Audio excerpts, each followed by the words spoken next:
Okay. Isang, lagyan mo si music dito. Isang magandang araw. Dito naman po tayo sa ating babaeng migrante, may kakampi ka. And of course, kasama natin dito, walang iba kung hindi ang isang dating OFW, ngayon successful OFW na siya. Ang binabanggit natin ay si Miss Almira Diauna. Ma'am Almira. Yes po, magandang araw po sa lahat ng sa inyong lahat dyan at sa ating mga tagapanood at tagapakinig ng online kakampi online Mm-hmm. Tama po ba? Oo. At ngayon tayo ay nasa babaeng migrante, may kakampi ka. Okay. Ayun. So, Miss Almira, kamusta ka na? Ay, nasa mabuting kalagayan naman po. Maraming salamat po. Oo. At ako po ay naanyayahan nyo dito sa inyong programa. Mm-hmm. Miss Almira, sabi Yes kasi po. dito nila, successful OFW in Saudi Arabia, tama ba? Well, yun po ang sinasabi nila, Pero sa akin po kasi ay kasalukuyan po ako, Para sa akin po kasalukuyan po ako na papunta pa lang sa yugto na yun. Oo. Kasi yung makaalpas ka ba doon ay hindi ka nababalik sa dati mo, maganda na yun di ba? Yes po, hindi na po. For good na po ako dito sa ating bansa, kasalukuyan. Successful good. So, Yes. Miss Almira, pwede bang ikwento mo? Kasi maraming nanonood sa atin ng mga nasa Saudi Arabia, yung iba Yes nasa po. Kuwait. Ikwento mo nga, ano nga ba ang kabuuan ng nangyari sa'yo sa buhay mo mula nung ikaw umalis? Bakit ka ba umalis? Ayan po, hello po muna sa lahat ng ating mga kababayan dyan sa Saudi Arabia at sa iba't ibang panig ng mundo, Ako po ay umalis noong taong 2014 sa ating bansa. Nag-apply po ako bilang domestic helper sa Kingdom of Saudi Arabia dahil po sa matinding pangangailangan po ng aking pamilya sa financial po na aspeto. Mm-hmm. At dahil gustong-gusto ko pong tulungan si mama na makaahon sa aspetong financial ay naobliga po talaga ako na gumawa ng paraan para makatulong sa kanya at ang tanging nakita kong paraan ay yung pangingibang bansa, pamamasukan bilang domestic helper sa bansang Saudi Arabia. Mm-hmm. So, ibig bang sabihin nito, talagang ginusto nyo pareho? Nagplano talaga kayo na makapag-abroad? Hindi po. Ang totoo po nito, hindi alam ng mama ko nung una na ako ay nag-apply papuntang Saudi Arabia. Ang alam, dati po kasi dapat talaga ay sa Taiwan ang tinatarget ko bilang electronics po. Kasi yun po ang trabaho ko dito sa Pilipinas noon. Pero hindi po tinulot ng langit na ako ay makarating doon. Kaya hindi ko na rin po nasabi nung una sa mama ko, yung naging change of plan ko po ba? Kasi ayoko mag-alala siya nung una. Kasi ang mama ko po at ang lola ko po ay disagree na sino man sa pamilya namin ay pumunta sa bansang Saudi. Yun, kaya pala. Pero ang tanong natin, talagang napilitan ka lang ba o talagang gusto mong makapag-abroad? Gustong-gusto sa way po na gusto kong makatulong sa aking pamilya. Pero pagdating po sa personal growth talaga, kumbaga masasabi ko na nung pagkakataon na yun ay napilitan lang din ako. Okay. Opo. So kung napilitan ka, ibig sabihin, pagpunta mo doon, pag yung mga napipilitan ganun, ano ang pakiramdam? Magkahalo po Magkahalo yung pakiramdam ko kasi takot din ako actually. Hindi ko rin alam kung ano ang safety ko doon.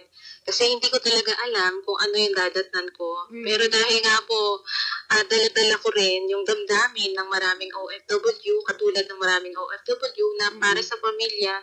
Kaya, ayun po, kailangan kong tumuloy. Pero, nakaranas ka ba rin ba ng katulad ng mga naranasan ng iba na homesick, yung mga ganon? Nakaranas ka ng ganon? Ay, exactly po. Ang totoo po niya, nung nandito pa ako sa ating bansa, ang sabi ko, kayang-kaya ko yung homesick. Pero pag actual na pala, na nandun ka na sa ibang bansa, iba po pala talaga. Pag ikaw na po yung nakakaramdam, ibang-iba po talaga. Parang kakaiba, no? Opo. Paano ikukumpara? Para sa karamihan, lalo na yung mga bagong aalis pa lang, yung nagpupresa yung Yes walang po. papel. Gusto ko isabihin mo nga sa kanila, Miss Almira, ano yung nararamdaman nung ikaw ipapaalis pa lang? Yung nasa aeroplano, nasa airport ka pa lang papunta papunta ng Saudi? Yan. Ako po ay nung nasa airport pa lang ako, naalala ko ako lang mag-isa ma'am. Malakas yung loob ko Hindi na rin ako nagpahatid kasi ayoko makita si mama na iiwanan ko siya. So, ako lang mag-isa. Tapos, talagang puro prayer talaga. Punong-puno ng kaba, punong-puno ng takot. Pero, ayun, dahil napapalakas tayo ng kailangan maiahon ko talaga yung pamilya ko sa kahirapan. So, natatandaan ko, wala pa akong ganong kaalaman. Hindi pa ako sobrang hinog sa buhay, kumbaga, sa edad ko na yun. At pagdating ko ng Dubai po ang nung unang baba ko Tapos, parang pumupunta ako sa isang unknown talaga na hindi ko talaga alam kung anong iisipin ko. Pero tadhana, kumbaga Tadhana rin ang nagtulak na rin sa akin na tumuloy na rin talaga. At sobrang sakit po, So parang pagdating po sa nararamdaman ay napakasakit. Walang kasing sakit po na iiwanan ko si mama ko. Yun. What more kung ikaw ay may pamilya pang isa, di ba? Yes po, totoo po, totoo. Kaya, ayun, nauunawaan natin talaga lahat yung mga kababayan natin kung ano yung dinadala nilang damdamin ngayon na kung na sila ay nasa kasalukuyan pang ibang bansa pa sa ngayon. So, siguro ang isang alamin natin ngayon sa kanya mga kasama, yung tungkol sa ano bang trabahong ginampanan mo sa Saudi Arabia? Ayan, ako po ay domestic helper sa Saudi Arabia. Opo, ako po ay namasukan bilang katulong sa bansang Saudi Arabia at talagang ipinagpapasalamat ko po sa Diyos na napakabuti po ng pamilya na aking napuntahan. Mabuti, salamat yun ka naman talaga, Opo, diba? Kaya naisip ko nga po, na napakabuti na po ng mga amo ko.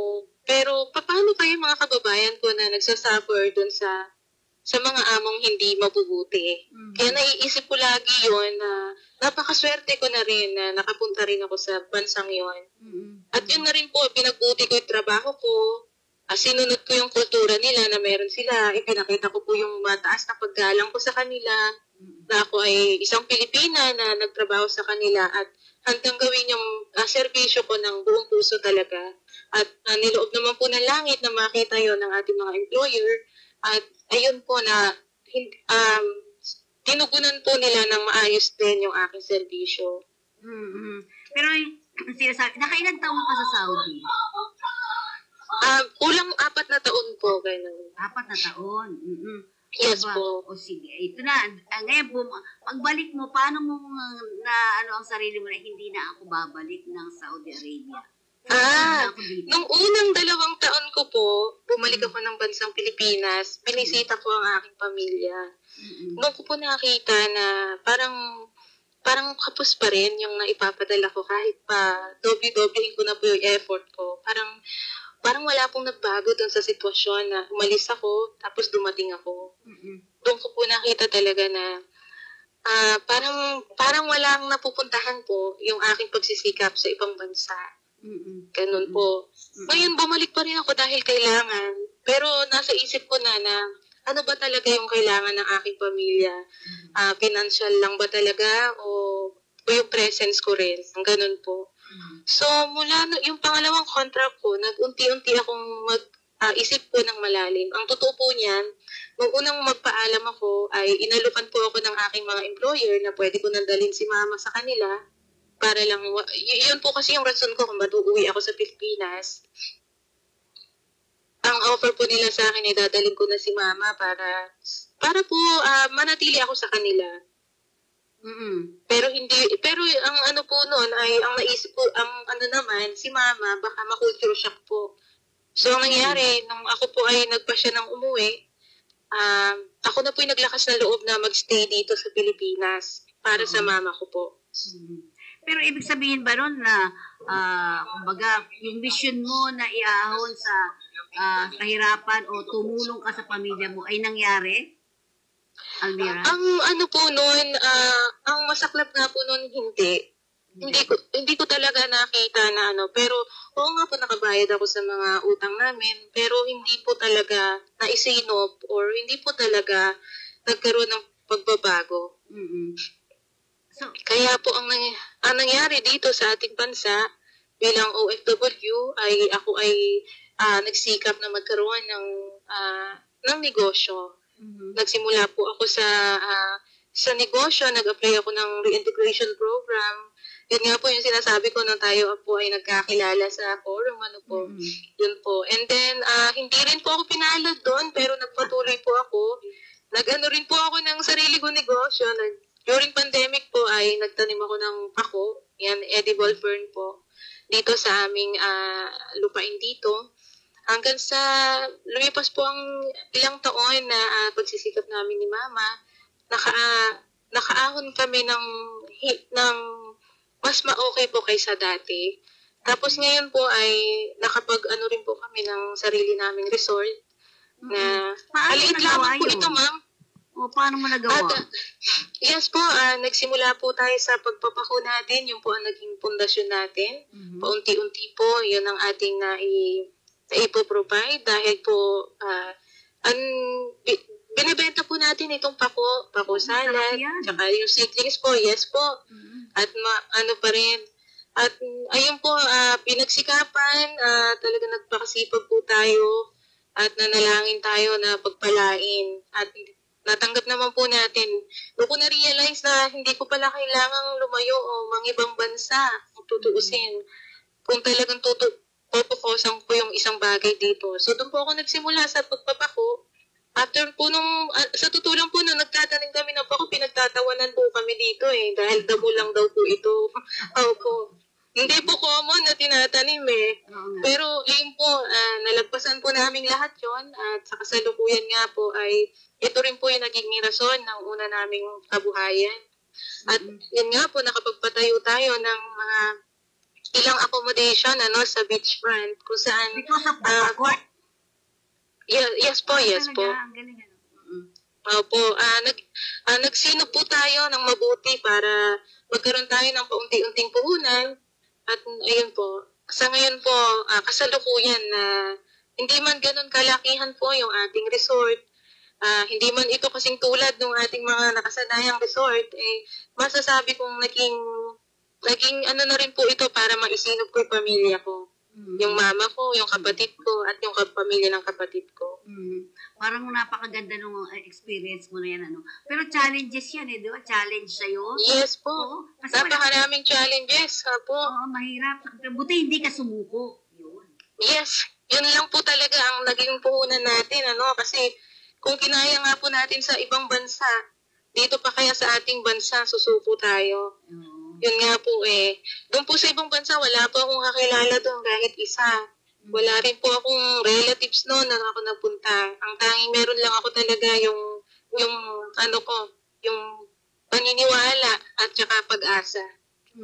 At saka siyempre, ang inaano mo yung pamilya mo, si mother. Yes po. Yes po. Pero ibig sabihin, magkano pinuhunan mo? Ang una ko pong puhunan noon ay kami lang kasi ni Mama po ang nagtanim nung una. Pinagsama-sama namin. Kakaiba nga po itong crops na to kasi magmumultiply po talaga. Actually, hindi po ako yung kauna-unahang successful pagdating sa pagpapako. May mga nakikita po akong, may nauna na mga naging milyonaryo sa pako. So ako po ay na-inspired din sa kanila. So ako po ay sinubukan ko po at hindi naman po ako binigo kasi ang pako po ay nagmumultiply po talaga siya. Minsan ka lang magtanim, parami po siya. So kumikita na talaga ang product.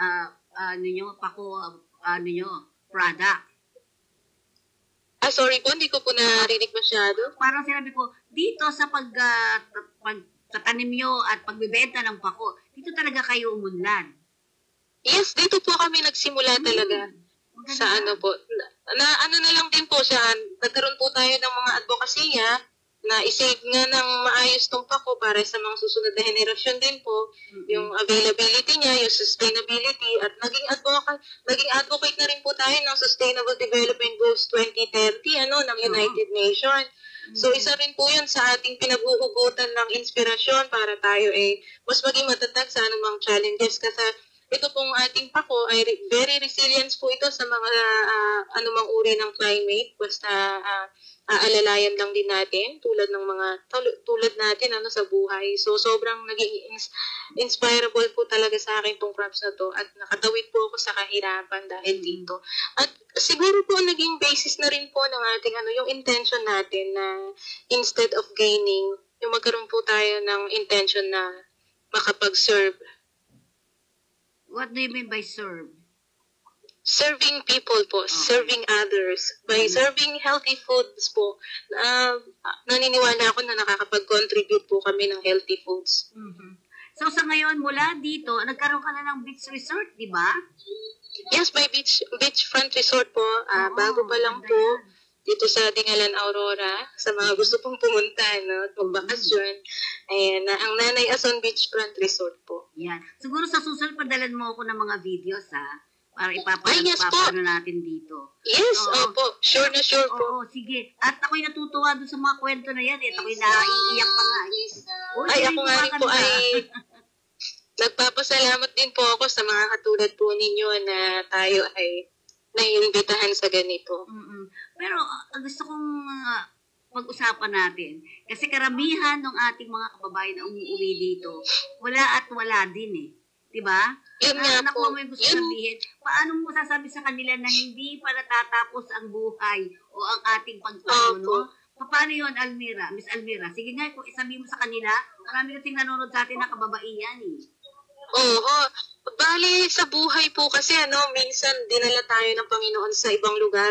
Hindi para yumaman hindi para magkaroon ng maraming salapi, kundi para magkaroon tayo ng maraming experience na mas magagamit natin pag uwi natin. Kaya kung sa mga kababayan ko na nakikinig ngayon at nanonood ngayon, ay kung kayo man po ay naka-experience o makaka-experience sa inyong pag-uwi dito sa ating bansa, nang hindi na bago kasi po common po yata sa story ng mga Pilipinos na pag OFW na pag-uwi nila ay wala naman silang dadatnan din Parang yun po ang mga kwento talaga So, parang ang sinasabi na babalik at babalik din di ba? Opo. Diba, babalik at babalik. Ikaw nga, kaya ako sinabing successful ka, kasi natuto ka Mula doon pagkatuto mo, nakapag-business ka.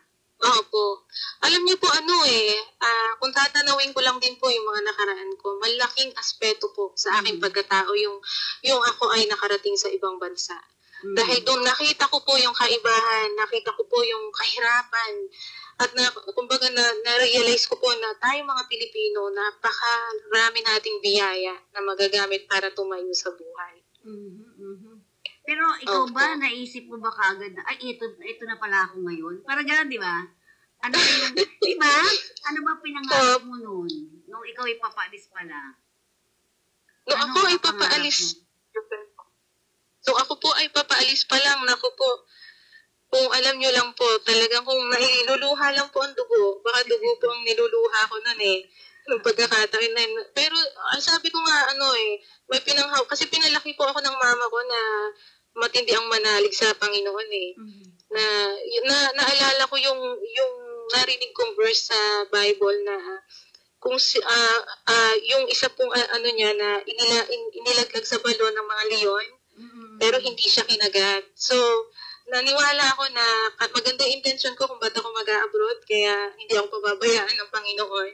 Kaya, kumbaga, kahit po saan ako ilagay, hindi niya po ako pababayaang mapahamak. Ako may naiiyak sa'yo Pero ang sagot natin ngayon, mula doon sa pag-abroad mo, doon ka naging matatag no? Naging strong. Yes po, totoo po. Mga experiences doon po ako nahasa. Opo. At doon ko rin po naramdaman yung biggest disappointment sa buhay. Dahil talagang ang expectation ko nga talaga once na ako ay mag-abroad, ay talagang doon na ako yayaman, doon na sagot lahat ng aking mga gusto bago ako mag-abroad. Pero hindi po pala talaga. Minsan may mga kapalaran din talaga na hindi napupunta sa atin. Kaya lang, ayun po, maging matatag po tayo sa buhay, yun lamang po ang talagang puhunan na wala po talagang talo sa buhay. At saka siguro yung pagiging matatag mo bilang isang babae. Bilang isang babae, yes po. Almira, Gusto ko kasi ma-inspired yung ating mga kababaihan. Naku, napakarami ko Yes maalis po. ngayon. Pwede mo ba silang sabihan na ang pagiging isang babae ay isa ring napakaganda? Yung, isa Yes ikaw po. sabi. Tayong mga babae ay talagang espesyal, ano po. Kaya marami tayong pwedeng matutunan o natututunan at once na tayo ay natuto, tayo po ay nagiging matatag, tayo ay nagiging mahusay sa lahat ng ating mga gagawin sa buhay. Ang ano lang natin, tayong mga babae, ay ingatan din natin ang ating sarili at kailangan nating maayos, sikapin nating maging maayos ang ating pag-iisip. Dahil kung hindi kaya ng kalalakihan na tumindig para sa atin, sa pagkakataon na yon, kaya naman natin tumindig ko ano man ang sitwasyon. Pero ang sinasabi nga natin, bago mo na achieve itong iyong career na ito, Almira, paano ang pinagdaanan?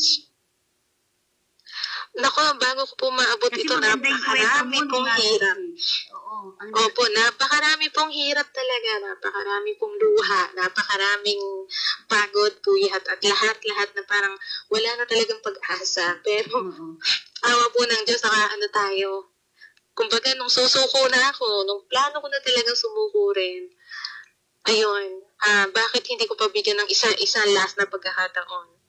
So, ito po yung naging resulta niya, ma'am.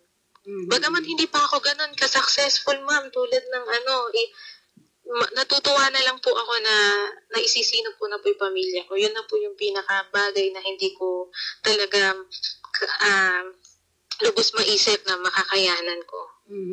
At saka siguro, ang isang iniisip mo rin, ayaw mo na talagang bumalik doon dahil mahirap din, di ba? Iba yung estilo doon, di ba? Yes. Iba ang pagtatrabaho sa ibang bansa. Lahat po ng sakripisyo ay gagawin natin. Sa ibang-iba po, ibang-iba. Oo nga. Pero sa ngayon ay ako successful na yung ganyan na hindi nababalik at meron siyang sariling negosyo dito kahit papaano, di ba?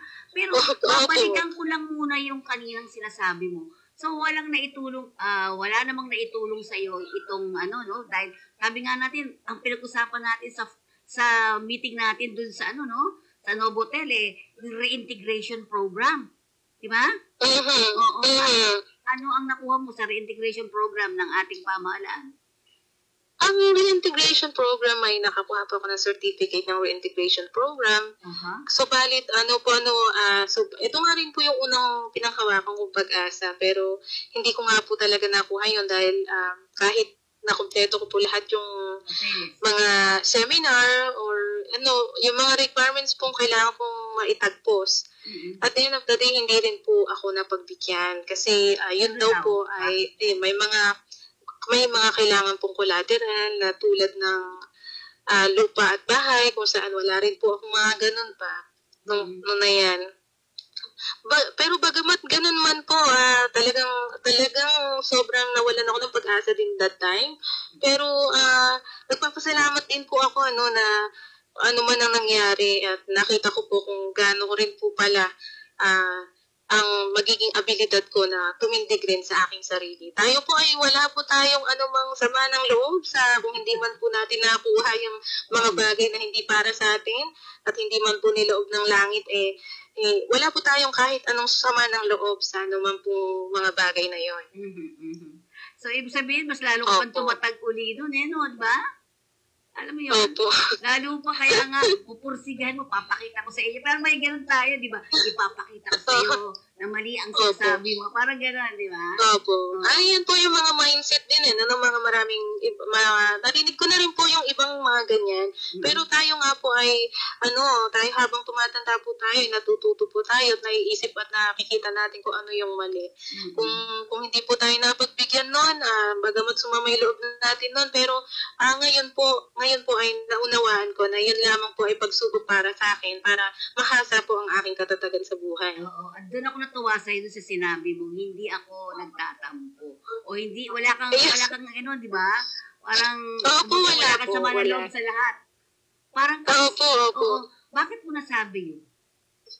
Kasi po ako ay grateful na sa sa ngayon, ako po ay talagang super blessed na para sa akin na bagamat hindi kami ubod ng yaman, ang sa akin po yung kasama ko, yung aking pamilya na kumakain, na sila ay lagi kong kasama, at kasama ko sa hanap buhay, kasama kong matulog, ay sobrang pakiwari ko, ako na po yung pinakamayaman sa bagay na gano'n. Napakasimple, no? Simple lang naman yung gusto natin bilang isang, yung kumain ka lang 3 araw sa isang araw, yes po. 3 beses sa isang araw, ay enough na sa atin. Totoo po. Diba? Yes po, totoo po. Tapos, na, makikita mo ang saya-saya ni nanay, yung mga gano'n, di ba? Opo, totoo po. Bilang anak po na talagang nagmamahal sa magulang, sobrang kayamanan po para sa akin na ako mismo ay nagsiservisyo sa aking nanay. Pero bukod dyan sa negosyo nyo, parang ang dami mong pang dinadaluhang mga kung ano-anong mga meetings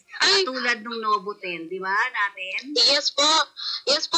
Actually po, taong 2022, nagsimula yung ating mga invitation ng United Nations Women Program. Tapos po yung sa Sofitel po noon sa CIFAL ng UP. Dahil po tayo ay nag-advocate ng Sustainable Development Goals 2030. Tayo po ay advocate bilang tumugon sa mga 17 goals ng United Nations o yung universal goals po natin. At nais din po kasi nating maipakita na kahit bagamat ordinaryo tayong mamamayan, ay maghahangad din tayo na makatulong din na makapagbigay solusyon sa problema ng ating lipunan. Makapag-supply po tayo ng healthy foods, at pag nakapag-supply po tayo ng healthy foods, malusog po magkakaroon po tayo ng kalusugan, at pag malusog po ang ating katawan, makakapagtrabaho po tayo po ay magiging maayos ang ating pamumuhay. At pag maayos po ang ating pamumuhay, maayos po tayo mag-isip. Ayan, makakagawa po tayo ng mga pangangailangan, innovation, mga ganyan na makakatugon po para makatulong tayo sa magandang kinabukasan po ng next generation naman. Parang congratulations for that. Kasi mula doon, 2022 ka pa, di ba? Yes po. Po, nung tayo po ay nagkita sa Novotel, at 2022 ay naimbitahan na rin po ako ng ng UN Women Philippines po. UN Women so, Philippines. nandun ka na ngayon parati, Opo. At ang naging daan, ang naging daan po dyan para sa mga opportunities na yan, para marinig yung ating advokasya, ay ang Development Action for Women Network, sila Sir Lan, sila Ma'am Carmelita Nuki, at ang Philippine Migrants' Rights Watch po. Kaya malaking-malaki po yung pasasalamat natin sa kanila na tayo po ay pinahalagahan po. Yun, napakaganda. So with that, naku yan, natutuwa, and I would like to congratulate you also being a successful woman na galing sa Saudi Arabia. Di ba? Yung mga ganun. Pero gusto ko ba kita iwanan, Miss Almira, pwede bang magbigay ka ng mga messages sa ating mga OFW, yung mga papaalis at yung mga nandun na sa Saudi Arabia o sa Middle East, at syempre yung pamilyang maiiwan dito? Opo. Ayan, sa ating mga kababayan na papaalis pa lang ng ating bansa, alam ko po yung nararamdaman ninyo na yung adhikain natin na makatulong sa ating mga minamahal sa buhay. Sa totoo lang po, walang tatalon ng lakas ng loob dahil tayo mga OFW para sa mga sarili lang natin, kundi para sa ating pamilya. Kaya po pala tinawag na bagong bayani, yung mga OFW. Ngayon po, nais ko pong sabihin sa inyo na ano man ang mangyari, huwag po tayong susuko sa buhay at huwag tayong mawala ng pag-asa. Lagi tayong manalig sa magagawa ng ating Panginoon. At sa bansang ating pupuntahan ay dalhin natin lahat ng disiplina, lahat po ng kaayusan at kahusayan ay taglayin natin at matuto po tayong mag-observe sa ating paligid at makikita natin kung ano ba yung ating calling din. At pagdating natin sa ating bansa, anuman po yung kinahinatnan, na pagbuti man o hindi, ay magiging po natin, yung magkaroon po tayo ng intention na maging kasama o kaya ay maging parte ng paggawa ng solusyon. Tulad ko po, halimbawa ko na lang po yung sarili ko, ako po ay naging willing na maging part ng bilang advocate ng Sustainable Development Goals 2030, wala pong kumumbinsi sa akin, kundi mismong sarili ko po ang talagang willingness ko po na ito ay gampanan dahil po nakita ko po yung malaking suliranin talaga na kinakaharap natin ngayon. So, yung blessing kasi ni God ay talagang magiging prosper talaga, magpo-prosper po talaga kung ating pagbubutihan po. Hindi lang yung pag-iibang bansa, hindi lang yung pagiging OFW, hindi lang yung pagiging pamilya, anak o ama, ina sa ating mga mahal sa buhay dito sa Pilipinas, kundi maging sa ating sarili din. Napakagaling naman. Pero sa mga pamilya namang maiiwan dito, anong mga message mo sa kanila, Miss Almira? Sa mga Pilipino po na nakikinig ngayon na ang kanilang mahal sa buhay ay mga ibang bansa, gusto ko pong sabihin po sa inyo na napakapalad po ninyo kasi meron pong handang magsakripisyo para kayo ay damayan. Sana po ay wag din nating sasayangin yung kanilang pinaghirapan at wag basta-basta nating hayaan na mapunta sa wala lang. Nawa ay sana maging katuwang pa rin tayo bagamat sila ay nasa abroad at tayo ay nasa Pilipinas. Sana ay maging katuwang tayo ng kanilang pagsisikap para sama-sama po yung pag-unlad. Yun. Napakagaling. At siyempre mga kaibigan, ang ating pong nakakausap ay isang successful OFW na galing sa Saudi Arabia, si Miss Almira Dia Una. Ma'am, thank you very much ha.